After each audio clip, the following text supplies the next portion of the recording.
I was like, all right, so I start looking into podcasts and things like that, just trying to find something. And I think I typed in Spotify, the women fishing, women angling, and like it came up. And I was like, this is exactly what I've been looking for.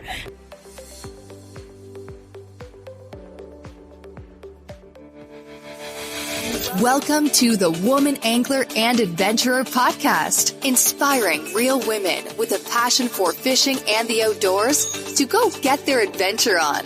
Now, here's your fearless host, Angie Scott. Welcome everyone to this week's episode of the Woman Angler and Adventurer podcast. I'm yet again on location. This morning I am down in Orlando, Florida, with a couple awesome fishy ladies. Woohoo! We've got Captain Debbie Hanson, who's no stranger to the podcast, back on the show. She's driving the truck right now on our way back to the hotel. And then we've also got a brand new person on the show, which I'm really excited to introduce y'all to her. But Gabriella MaGrath, welcome to the Woman Angler and Adventure. Hello, thank you so much. I am so honored, and it is a huge pleasure to be on the podcast, Angie. Well, it's a pleasure to have you on because you've been listening to the show for a while now, and you've said some really positive things about the podcast, which I always appreciate because it's a lot of work to put these episodes out every week, and to know that somebody's, enjoying it and it's making a difference in their lives, that's really something special. So thank you so much for listening and for sharing that with me earlier this morning when we were on our way to go fishing. Definitely. Well, I try to share, episodes whenever I can on social media and things like that, and I have been following for a while. And yes, the podcast has really made a huge impact on my life. I definitely wouldn't be here right now doing this with you guys if it weren't for your podcast. So that's 100% true. And just really that you recognize all of these wonderful, powerful women in the fishing industry and the outdoor industry, and show that there is, a huge space for us here. And you highlight that, and you're super positive, and I appreciate every ounce of that for sure. Yeah. Thank you so much. It's my pleasure to be able to do it, and we'll keep doing it as long as I possibly can. So as long as it's making a difference, that's enough reason for me to keep putting episodes out every week. So appreciate that. So we had a lot of fun this morning, ladies. We got to go out. Debbie set us up with some kayak rentals on a lake in Winter Park, Florida. And yes. We were debating on the pronunciation of the lake, but it's Mizell or something along those lines. But Debbie, you did a little research for us, kind of got in touch with someone who had some inside information. Yes, thank you to Mr. Jim Sweatman with Florida Fish and Wildlife Conservation Commission. He heads up the Fish Orlando program and here in Orange County, and he definitely gave us some great tips for getting out there on the water this morning, and they came in really handy, and I think we had a really good experience overall out there today. I had a blast. So both Gabriella and myself were kind of novice kayakers and kayak anglers. My only experience was fishing out of a Hobie out of La Jolla in the Pacific Ocean, which is kind of intense for a first kayak fishing experience.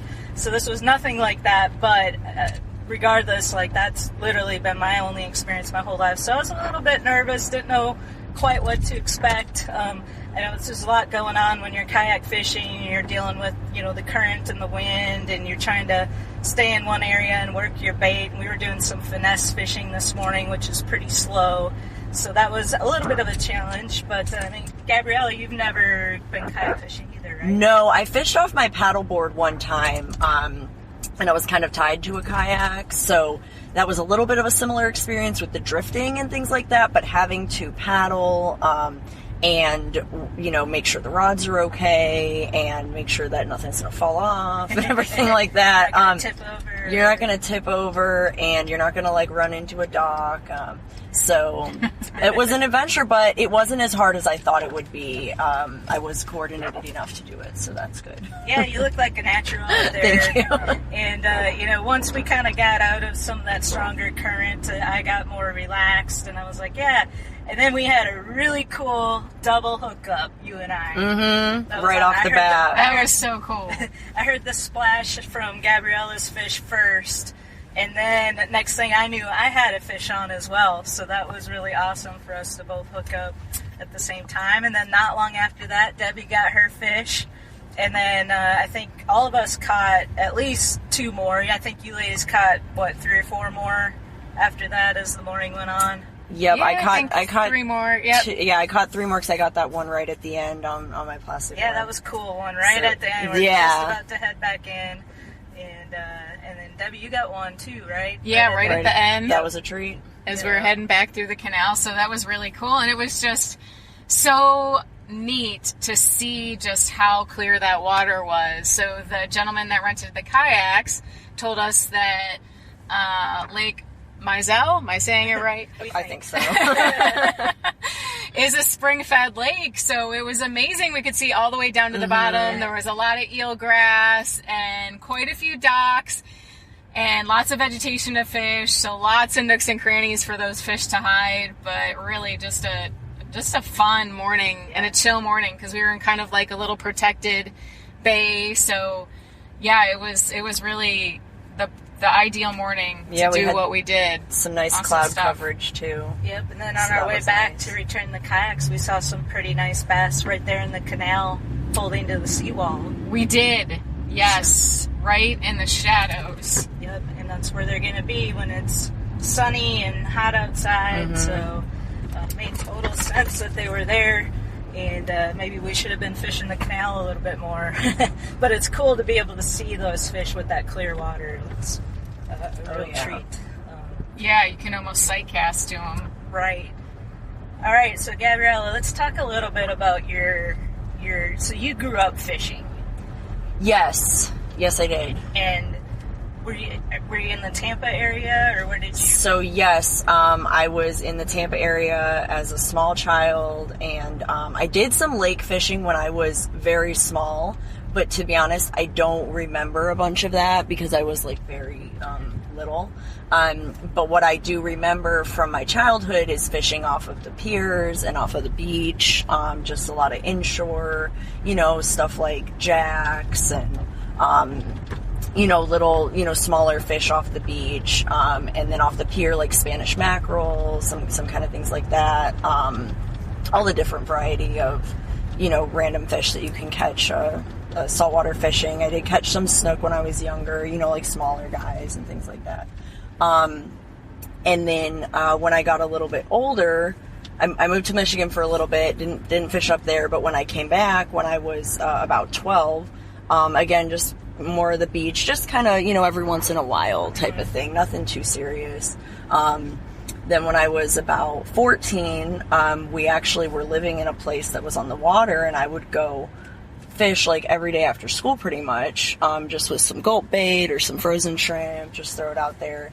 And then, a little bit throughout high school, just sporadically, nothing too crazy. And I think at that time, I didn't realize all of the, learning that was involved to actually, like, catch, really good quality fish consistently. So here recently, you've gotten a little more serious about it. Yes. So I've always just been totally in love with fishing. And I've had the opportunity to go on, some boats and get some more experience that way and catch a bunch of different species, some more inshore species and offshore species as well.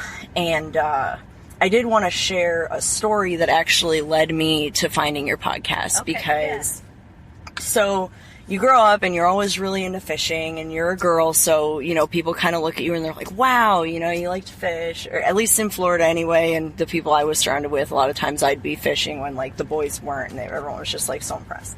So you just kind of, think that you're, like, got this talent or something, and everyone's like, oh, like, you're so good at fishing, blah, blah. But, then I met somebody that kind of was, very into fishing, and, kind of changed my perspective because, I was told, like, you're pretty good at fishing. You have like a natural act for it, but I think you're about here, setting the bar, but I think you could be at about here, and I was at first kind of offended by that. And I was like, well, I'm good at fishing. Like I love fishing, but then when it settled in, it was kind of a wake up call. Like, well, if you learn how to, if you practice tying knots, if you learn about tides, if you learn about current, if you learn about different types of areas, if you do all of this research and homework, you can just heighten your experience tenfold. And that was something I didn't, realize so much before. And then it just kind of opened my eyes. And so I started doing a lot of research. And then it made me think of when I was getting into surfing. Like the first time I went surfing, I went to the library and checked out a bunch of books. So I went to the library and I was looking at some fishing books, and I was like, man, I wonder if there's anything, because when I was looking at the surfing books, there was one that was a Surfer Girl's Handbook, and that was one of my favorites, just because I felt like it spoke to me, and right. It was, it was a cool book, and they talked about all different stuff that I related with. So I was looking kind of for something like that with fishing, and I searched and I couldn't find anything. And so it sent me on this mission. Like, I was looking up books, and I found some great books, but I couldn't find like a single book. And if you know of one, please let me know. But I still can't find a single book published about fishing that was written by a woman. Up at this point, this was like about last year, a couple years ago now. And, I was like, all right, so I start looking into podcasts and things like that, just trying to find something. And I think I typed in Spotify, the women fishing, women angling, and like it came up. And I was like, this is exactly what I've been looking for. And I was so inspired. I think I listened to like 5 podcast episodes that day. And it really just lit my fire of inspiration. And while it might not have been like the technical inshore saltwater stuff that I was looking for, it just gave me that fuel to go and do all the research on my own and like ignore everything that I felt like I didn't relate with and just take the knowledge for what it is. Very cool. Well, it's funny, somebody found at a Goodwill a book called The Woman Angler, and they bought it for me because of the name of the podcast. It's this old book. Really? Yeah. That's awesome. Yeah, I would love to see it. I haven't read it yet, but and it was an older book, like I said, but that was kind of funny that they found that there and gave it to me. But anyway, that's a very cool story. I'm glad you were able to stumble across the podcast and, like I said earlier, find inspiration from it. So that really means a lot.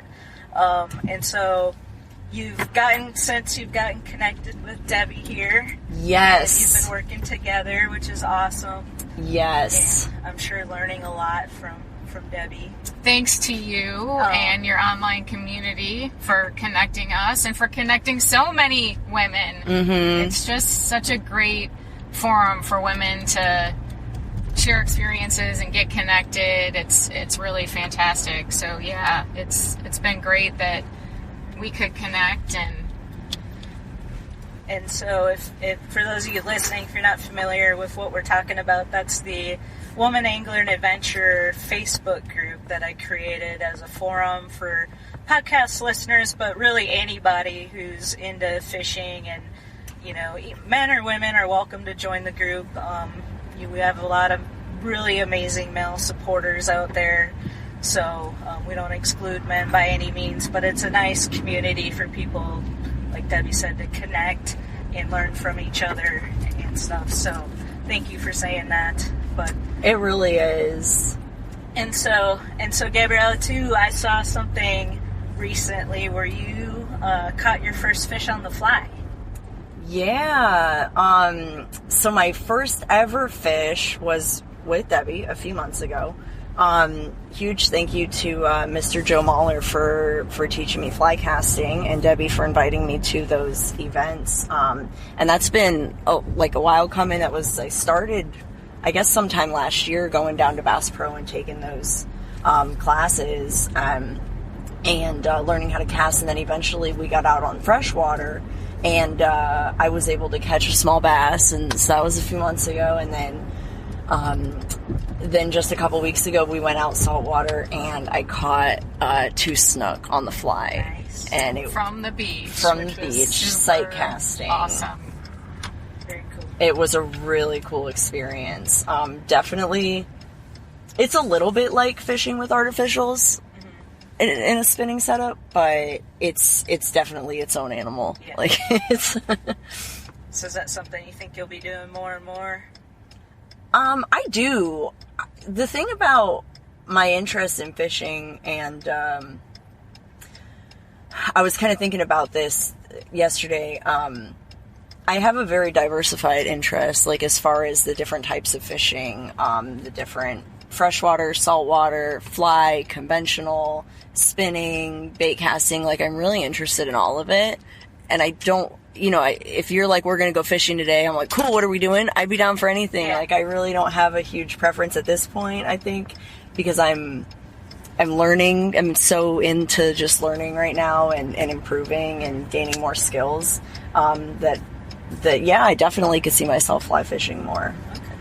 Well, that's cool. I mean, it's always good to have that diversification and, multi-species. I'm a multi-species angler as well. I just love fishing, right, no matter what, and so, of course, I've been fishing the bass tournaments this year, so kind of trying to focus more on that to improve my skills in that area.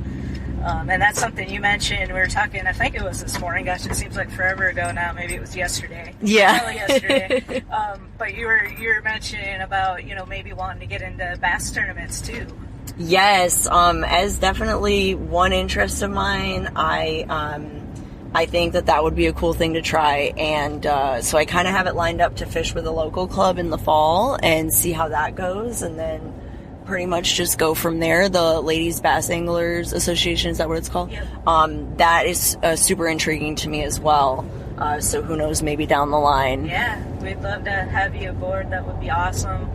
Well, it was so great to meet you. Is there anything else you want to mention? You have an Instagram page where people can follow your fishing adventures. I do. My Instagram page is @gabfishes. And that's just kind of a rebrand I did, encompassing all the different types of fishing that I enjoy. Awesome. Anything else coming up you want to mention? I definitely want to focus on learning more about conservation and how we can protect our waterways and our fish and, be very responsible on the water. I'm very interested in boating as well, so that's going to be a huge part of that. Have you done much boating? Yes, a little bit. So, my wonderful boyfriend, Long, has been generous enough to kind of teach me a lot about boating that I didn't know before. And I am right now taking the boater safety course. Okay. So yeah, I've been able to kind of drive the boat a little bit, and I'll oftentimes be able to drive us back to the ramp. What which is type really of boat cool. is it? It is a 23-foot Aeon, so it's a tower boat. Oh, wow. Yeah. You drive it up upstairs? I haven't driven it from the tower, no. but he does it. I wondered what that would be like, because I have not done that myself either. So I ride on the tower, and that's it's really fun. Yeah, okay. If it's if it's calm and Yeah. you can go up there, yeah, definitely. Very cool experience on the tower boat. But yeah, so on the inshore waterways, I'll kind of drive it back, or even coming back from offshore. Sometimes I've been able to kind of learn how to handle the boat. So that's been a really awesome experience, and Long has definitely helped me a lot with my fishing journey, and Debbie has helped me a lot. I'm really grateful to have met Debbie through you, which is just absolutely incredible. And yeah, there's been a lot of people. My dad obviously took me fishing a lot as a kid, and I really appreciate that as well. So yeah, thank you for having me on the show. I really appreciate it. And I just want to remind everybody that no matter who you are or what you like to do outside of fishing or what you look like, there is a place for you in the fishing industry, and I've learned that, and I'm so grateful to have learned that. And if you take anything from anything I've said, just that's the message that I want to share. It's a great message, and it's just such a cool community that I feel so blessed to be a part of. Everybody I've met in the fishing world thus far has just been absolutely amazing. And I just love, we're at iCast, and we're about to, the convention hasn't really started yet, but I had a little taste of it last night at the hotel with just some people arriving and stuff, and I was just looking around like, we are so blessed to be surrounded by so many amazing people in the industry. So true. I so completely true. agree. And Angie, I think you've said it best in the past when you said, we're better together. Yep. And there's such a wonderful community with so many amazing people of different skill and ability sets, and we all, we can all work together and come together at shows like this, and it makes you realize it seems like the industry is so big, and then you come into an event like this and it kind of makes you realize how tight-knit the community really, the fishing community really is. It's great. Yep. Well, we'll end it on that note. Thank you, ladies. It was great fishing with you this morning. I'm glad we all caught fish and had a great time, and nobody tipped over or anything like that. We're all dry. We're all dry. We didn't lose any rods, so it's all good. So Debbie Hanson, Gabriella MaGrath, thank you so much. Thank you, Angie, for everything you do. All right. Thanks for listening, everybody. Stay tuned next week for another awesome episode. Really appreciate it. Don't forget to check out that Facebook group, The Woman Angler and Adventure. If you haven't already joined, feel free to send a request. I'll get you added, and look forward to introducing you to such an amazing community. Thanks, everyone.